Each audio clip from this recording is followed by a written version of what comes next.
নমস্কার বন্ধুরা, আমি মিষ্টি। আমার মিষ্টি মন চ্যানেলে আমার কাছের এবং দূরের বন্ধু সবাইকে সুস্বাগত। চলে এসেছি আজকে কুমড়ো, চিংড়ি মাছ, আমডোলা দিয়ে একটা টক ঝাল মিষ্টি রেসিপি নিয়ে। রেসিপিটা কেমন করে বানিয়েছি তা দেখতে হলে তোমাদের চোখ রাখতে হবে আমার রেসিপিটার দিকে। তাহলে সবাই মন দিয়ে দেখতে থাকো। বন্ধুরা, আজকের আমি তোমাদের সাথে একটা ঘরোয়া রেসিপি শেয়ার করব। প্রচুর গরম পড়েছে, তাই না টক টক মনটা খুব চাইছে।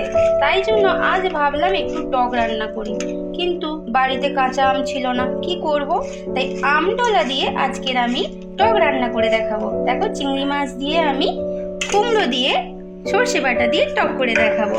চিংড়ি মাছটা তার জন্য আমি নুন হলুদ দিয়ে সুন্দর করে মেখে নিয়েছি। এবার আমি কড়াইতে সর্ষের তেলটা দেখো দিয়ে দিয়েছিলাম, গরম হয়ে গেছে। আমি চিংড়ি মাছগুলো ভেজে নেব। গরমের দিনে না এই টকটা সবারই খুবই মুখে লাগে। জানি না তোমরা এইভাবে টক রান্না করে বাড়িতে খাও কিনা। আমার তো কিন্তু ভালোই লাগে গরমের দিনে। বাড়ির সবারই কিন্তু এই টক রান্নাটা খুবই পছন্দের। জানি এটা আমের সিজন, তাও কি হলো বলো তো, যেহেতু নেই কিন্তু ইচ্ছে করছে, কি করবো বলো, ইচ্ছেটা তো মেরে দিতে পারি না। তাই জন্য আমডোলা দিয়ে টকটা রান্না করে তোমাদেরকে দীক্ষা দেখাবো আজকে। ঠিক আছে, চিংড়ি মাছটা আমি আস্তে আস্তে করে ভেজে নিই, তোমরা দেখতে থাকো।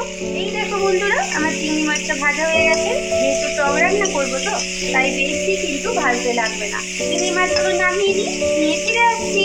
এবার ওই চিংড়ি মাছ ভেজেছিলাম ওই তেলটার মধ্যেই আমি করে নেবো, আর চেঞ্জ করবো না। আমি একটু কাঁচা লঙ্কা ফোড়ন দিয়ে দিলাম, আর আমি দেবো পাঁচফোড়ন।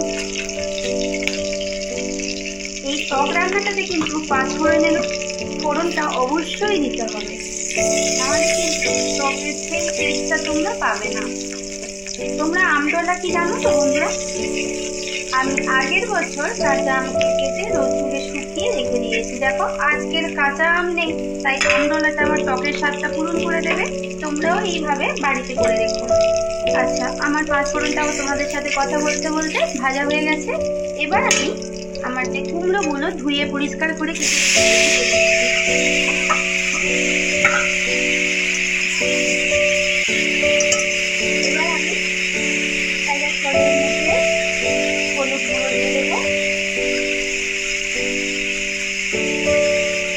মতো লবণ দিয়ে দেবো,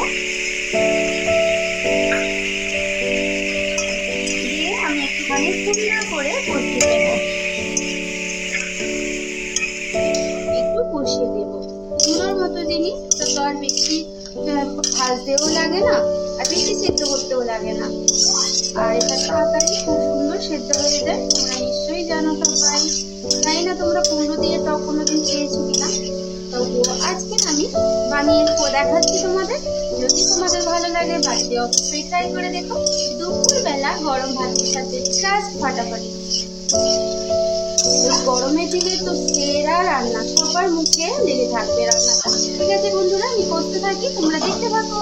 দেখো বন্ধুরা, আমার কুমড়োগুলো দেখো একদম ভালোভাবে ভাজা হয়ে গেছে। দেখো সুন্দরভাবে প্রায় নরমও হয়ে গেছে, সেদ্ধ অলমোস্ট হয়ে গেছে প্রায়। বেশি সেদ্ধ করতে লাগবে না। এই কুমড়োটা টকের মধ্যে একটুখানি ডাটো ডাটো থাকবে, মানে কাটলে যেন মুখে লাগে, একদম গলে যাবে না এইভাবে। ঠিক আছে, এইবার আমি এর মধ্যে জল দিয়ে দেবো।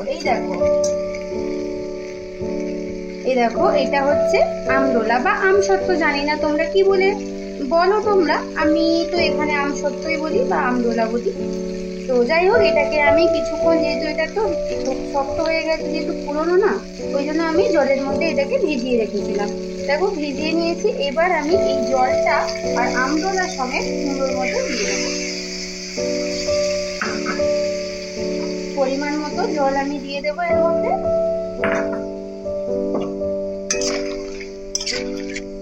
দিয়ে আমি ঢাকা দিয়ে রেখে দেবো।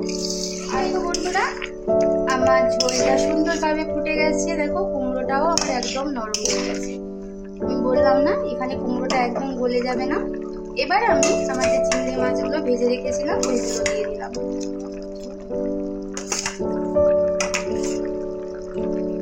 সবগুলো দিয়ে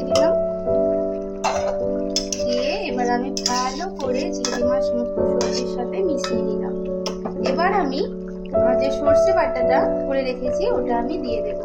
সর্ষে বাটাটা একদম শেষে দিলাম, কারণ কি বলতো সর্ষেটা বেশিক্ষণ আমি ফোটাতে পারবো না, তাহলে তেতো লাগতে পারে, তার জন্য।